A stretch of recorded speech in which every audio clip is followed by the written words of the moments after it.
কালিৰ ভিতৰত সকলো বয় বস্তু খালী কৰিবৰ বাবে শেষবাৰৰ বাবে আপোনালোকক নিৰ্দেশ দিয়া হ'ল।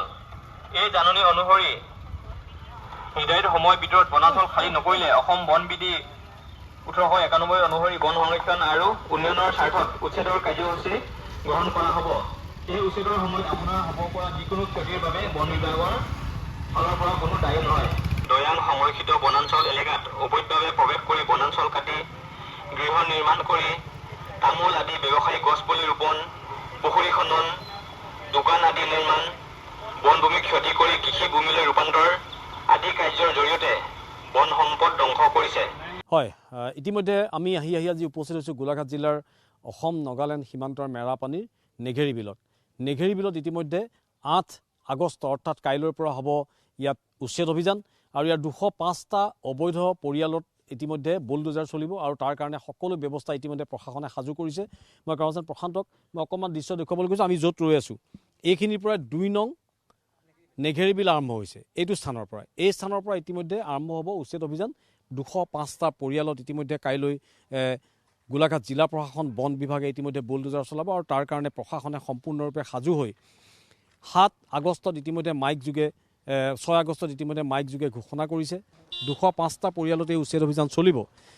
একে সময়তে যদি আমি চাওঁ য'তেই বাংলাদেশী মিয়াৰ বসতিস্থল ত'তেই কিন্তু অপৰাধৰ ৰম্যভূমি। চাওক, যোৱাকালি অৰ্থাৎ আমি এটা নিউজ পালোঁ নাগাসকলৰ।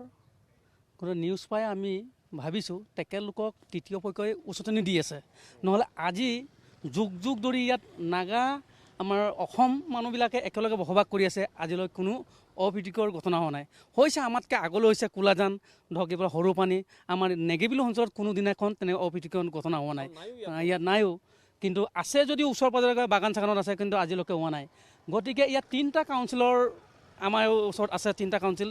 এই 3টা কাউন্সিলৰ লগত আজিলৈকে আমি মিলা প্ৰীতিৰে চলি আছোঁ। গতিকে তেখেতলোকে কালি কৈছে যে আমাৰ বাবাৰ মাটি, আমাৰ নানাৰ মাটি, গতিকে এইবিলাকক ক'বলৈ আমি মানা কৰিছোঁ। গতিকে অসম চৰকাৰ, নাগালেণ্ড চৰকাৰে যি সিদ্ধান্ত ল'ব সেইমতে চলিব। গতিকে আমি তেখেতলোকৰ লগত আমি বিবাদ বিচৰা নাই। নগাসকলৰ লগত আমাৰ ভাই হিচাপে আমি একেটা থালিত ভাত খাই আছোঁ।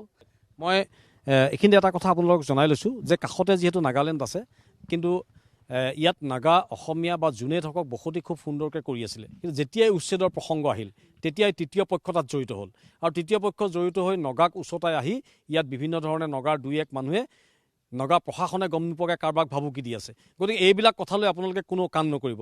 উচ্ছেদ অভিযান চলিবই, অবৈধ বেদখলকাৰী যাবই লাগিব আৰু নাগালেণ্ডৰ কোনো কথা অসমৰ মাটিত নচলিব। আজি হয়তো কোনোবা প্ৰশাসনে আহি ইয়াত 2-এটা কথা কৈছে, সেইটো কথা অমূলক কথা। কোনোবাই উচতনি দি 2জন পুলিচক, নগা পুলিচক লৈ আনিছে, সেইটো কথাটো নাগালেণ্ড গভৰ্ণমেণ্টে নাজানে, নাগালেণ্ড এডমিনিষ্ট্ৰেশ্যনে নাজানে। গতিকে সেইটো ইতিমধ্যে আমি চৰকাৰক আহ্বান জনাইছোঁ যে কোন প্ৰকৃতত আহিছিলে নগা পুলিচ ইয়ালৈ, তেওঁলোককো বিচাৰি উলিয়াব লাগে। মই আপোনাৰ ওচৰলৈ আহিছোঁ। আমি দেখোঁ যেতিয়া উচ্ছেদ অভিযান হয় তেতিয়া তেওঁলোকে বিভিন্ন ধৰণৰ কথা কয়, কাৰণ কথাটো হ'ল কি য'ত য'ত উচ্ছেদ চলে সেই স্থানবিলাকত বিভিন্ন অপৰাধীৰ ৰম্যভূমি হৈ পৰে।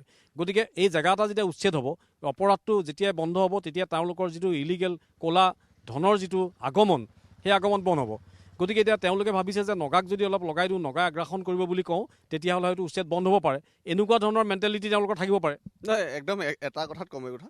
চাওক, মিয়াই নাজানে আমাৰ নগাৰ লগত সম্পৰ্ক কি। প্ৰথম কথা, নগা লোকে যদি আমাৰ গোলাঘাটত যদি তেওঁলোকে থাকিবলৈ বিচাৰে, আমি তেওঁলোকক মাতি দিম।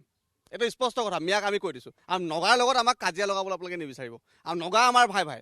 চাওক, বিহাৰৰ পৰা যদি বিহাৰী আহি গোলাঘাটত থাকিব পাৰে, গুৱাহাটীত থাকিব পাৰে, ৰাজস্থানৰ পৰা যদি গোলাঘাটত থাকিব পাৰে, মেৰাপানীত থাকিব পাৰে, নগাসকলো কোন?